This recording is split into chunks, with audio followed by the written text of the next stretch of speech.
What's up, guys? Welcome back to another Scream review video. Now we are on Scream 4, the remake commentary. Surprisingly, I liked quite a few horror remakes from the early to late 2000s. Got my plaid shirt on, I'm pretty sure you know why.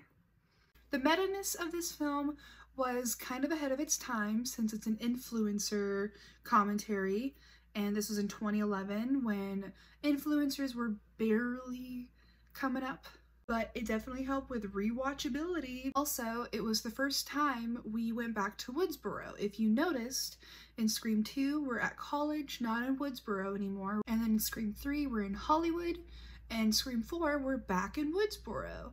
Of course we have to be because it's a remake. Alright, let's get into it, shall we? My first favorite scene of this film is the entire opening sequence. Even the two false openings. All of it. All of it.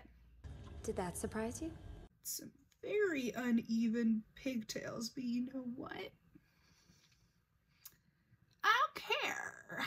I also noticed that all of the actresses from all three openings were very big during this time.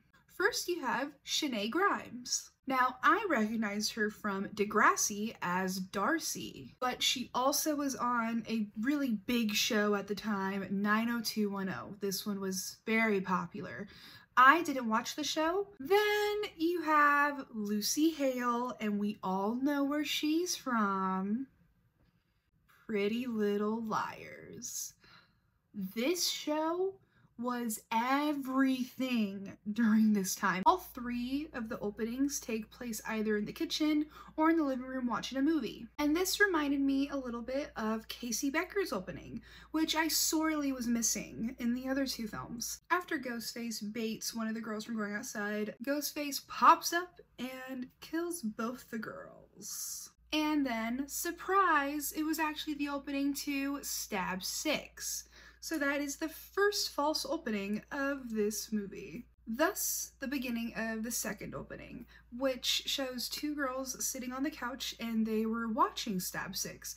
One of them's talking some trash about the Stab franchise, and the other girl doesn't seem to really appreciate that, it seems. And these two actresses are very well known as well. Now, I recognize Kristen Bell because who wouldn't? But I didn't recognize Anna Paquin. And the reason is because she played in True Blood, which is another very big show that was playing during the time. And this show's about vampires, if you couldn't tell by the title. I was more of a Vampire Diaries girl, so I never watched True Blood. I was genuinely shocked when I saw Kristen Bell. I was like, she's in this movie? They did great with this opening. I thought another Ghostface would pop out, but then Kristen Bell's character just straight up stabs the girl next to her for talking smack. And I loved this because it caught me off guard. You're expecting Ghostface to kill them, not one of them to kill the other person. Like, what? Excuse me? And that's when the second false opening ends, and it turns out to be that that was the opening to Stab 7. Now we have finally come to the true opening of Scream 4. I did sit there a little sussed out though because I was tricked twice. So I was like, is this one fake too? This one starts off with two girls sitting on the couch just like the previous opening. And they're both, you know, talking about the Stab franchise and how they've become really crazy. And again, these two actresses were big in their time as well. One of the actresses that I didn't really know was Amy Teagarden. I think that's her last name.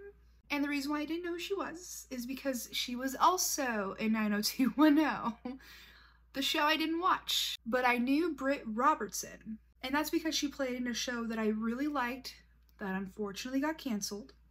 And it was about witches, and it's called The Secret Circle. That was a big show during this time. I'm losing light outside, so I had to turn on my light in here.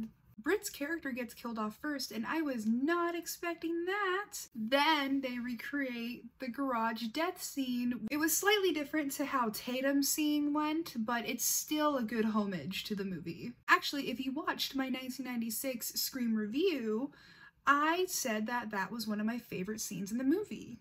So based off this opening, I was hooked. Maybe I should get 2 lights. I only have 1 ring light. Money. Before we get into my next favorite scene, I want to talk about Sid's arc and how perfect it's been throughout the entire franchise. I love that Sid writes a book about her struggles and what she went through to counterpoint Gale's narrative from her books.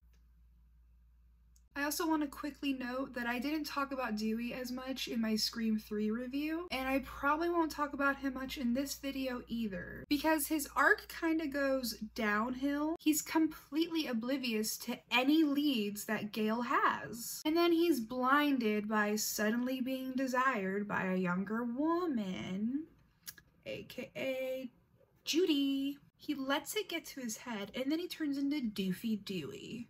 I do like the way Gale handles herself though whenever Judy treats her poorly.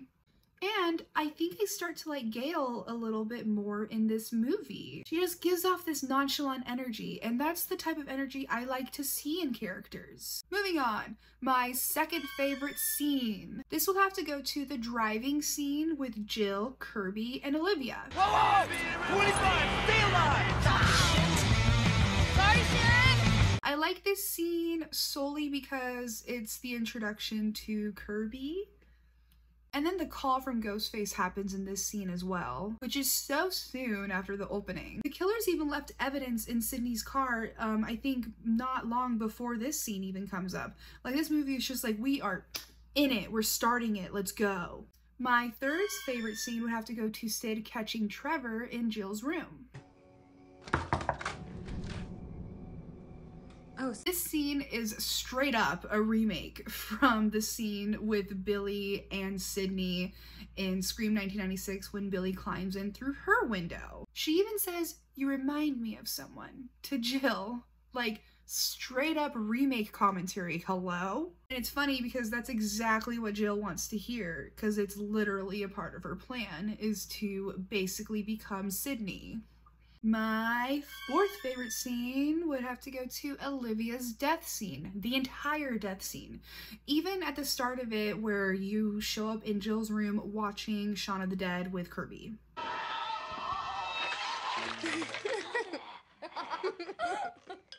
I love how Ghostface throws them off the scent, making them think that he's in their closet when he was in Olivia's closet the entire time. And the kill was gruesome. Oh my gosh. I don't think they had a gruesome kill like that since Casey Becker's scene in Scream of 1996. Certainly cannot forget about Sidney's scene where she goes into Olivia's house. Olivia's house to chase down Ghostface. Like, this woman knows no fear. She's like, no, we're ending this. Where is he? Like, I love that energy. She's so iconic. That being said, we're moving on to my fifth favorite scene. And that would be when Sidney fires her publicist.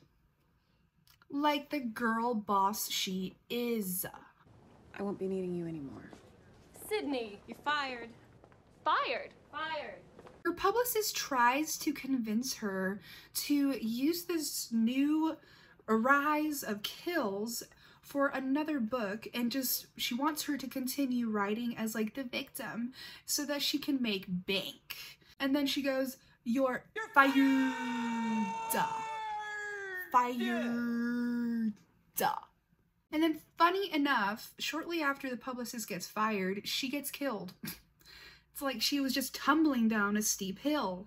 Well, she gets thrown off a building, so I guess that's close enough. And that leads into my next favorite scene. I love how Dewey is actively disregarding Gale, and then boom, the publicist falls from the building onto the van, and this just validates everything Gale Dale. Hey, Dewey and Gale. Sorry. And this just validates everything Gale was saying the entire time that he was disregarding Dewey. Listen to her. My 7th favorite scene would be the entire entrance of the Stabathon. It was like watching a horror con that I wish could exist in my reality. Speaking of the Stabathon, my next favorite scene, the 8th favorite scene, would be when Dewey is yelling at the screen telling Gale, "Behind you," when Ghostface is walking behind her towards her as she's walking towards this camera. Gale! Gale, behind you! This is a giant homage to another scene from Scream 1996. We all know it. My 9th favorite scene. Wow. We'll have to go to the conversation between Sidney and Jill. Now, I don't remember if this took place before the Stabathon or after the Stabathon, so it's just gonna sit right here after the Stabathon event. I know how you feel. I really like how Jill executed her helpless victim act.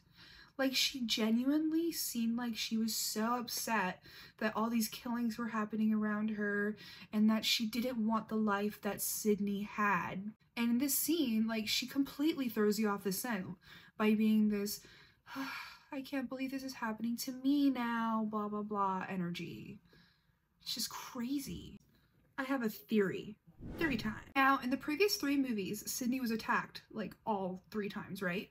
So Sidney doesn't have a mother anymore, and I was thinking maybe Jill's mom was there for Sidney every time she got attacked.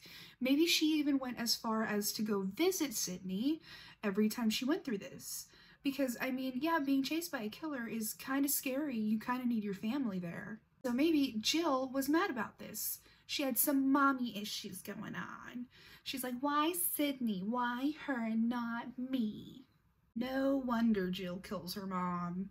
Makes sense and makes sense.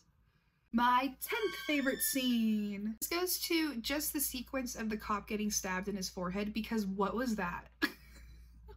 What? And then he gets out of his car and walks. I'm sorry, bro. You would have died in 0.2 seconds with a knife in the forehead.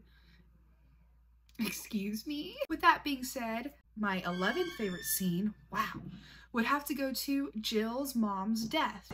Oh! I honestly thought they were trying to convince me that Ghostface was able to stab clean through a wooden door.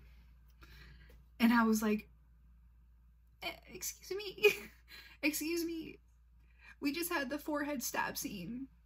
Like, it reminded me of that kill sequence in Stab 2 in the opening, actually, when Ghostface stabs clean through the stall wall, the hard plastic wall, like, no. But then it's revealed that she was stabbed through the mail slot, and I was like, ah, clever. My 12th favorite scene would be Robbie's death scene. Now, not the whole scene, just the part where he lies to Ghostface about his sexuality. I'm gay. I mean, if it helps. I mean, he's clearly lying, guys. He even mentions earlier how gay people do not die in horror movies. He's literally saying it to save himself.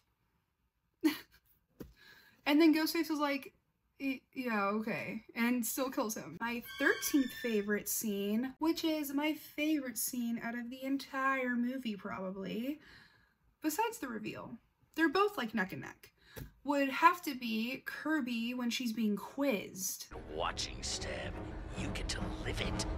No. She is so iconic for this, and I was just eating up that scene. I was like, yes, horror queen, yes. All right, my 14th favorite scene has to go to the reveal. Yes. Oh my God, this caught me off guard. Truly caught me off guard. Jill's in the entire movie. She's the center of attention. Like, she's the new Sidney, and she's also the killer. Excuse me. Come on, that's iconic. I don't understand Scream 4 haters. Like, you're entitled to your own opinion. Everyone is. If you don't like Scream 4, okay. But that reveal, come on. My jaw was on the floor. And she wanted to be the top influencer. She wanted fans. Fans. That's basically what happened later on in the decade, from 2010 and so on. Even now, people want fans. There's influencers now. They all want their fans. They all want people to love them. They want people to watch them and give them attention. That's what Jill wanted. And then Charlie was revealed. I was guessing it was either Charlie or Robbie, but when Robbie was killed off, I was like, okay, it's Charlie. So I kind of suspected Charlie. I just wasn't 100% sure. And then she turns to Charlie and she's like, nah, soul survivor vibes. And she kills Charlie, which I loved because Charlie's over here like, yeah, I got the girl. And he was icky the entire movie towards Kirby, like gross. So when she killed him, I was like, good, because he was a very toxic simp. I also loved the gunshot to the Willy. And my 15th favorite scene, which I think is my last scene, I think it's my last, is when Jill is just unhinged and she is plotting everything.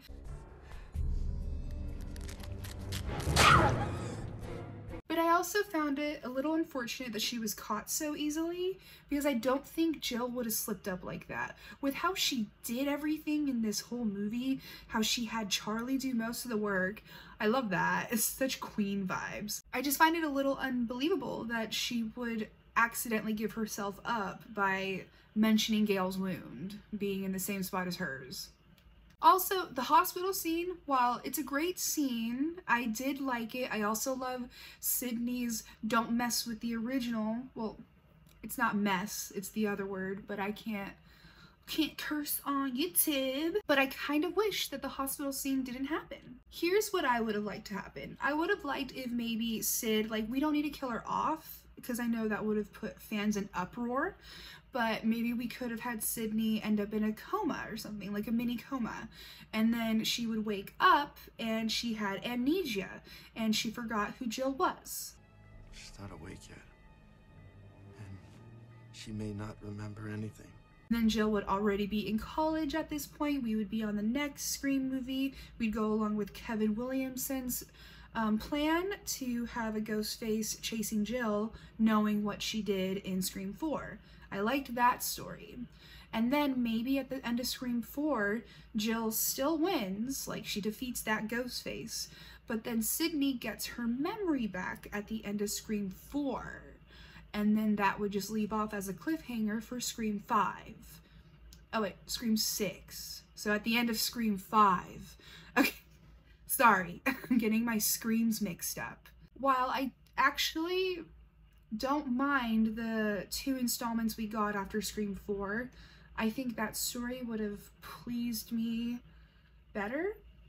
I don't know though, because we never got it, but oh well. While I wish the hospital scene didn't happen and I kind of wanted Jill to survive and have Kevin's story for the next movie happen, I enjoyed the scene where the reporters and stuff are talking about Jill and how she's a hero, how she's the sole survivor, blah, blah, blah, blah. And then she's just laying there on the floor dead. Like, that was great. That it's like, wow, so she got what she wanted, but she's dead. So it's like, overall thoughts, can you guess what they are? Can you?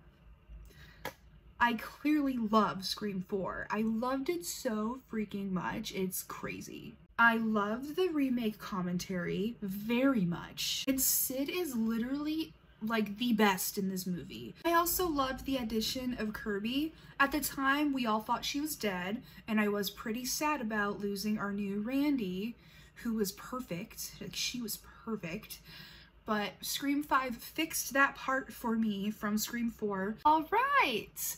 This concludes my Scream 4 review video. I hope you guys enjoyed this video. Please like it if you enjoyed it. If you enjoy this content that I put out for people, Please subscribe to my channel. Come back for more horror next time. Bye! Hey, before you get in the car, you have to promise not to kill me. Why? What did you do? Your lemon squares taste like ass. Okay, where is this circle jerk gonna take place? Who invited you, Trevor? Sick is the new sane. You forgot the first rule of remakes, Jill. Don't fuck with the original.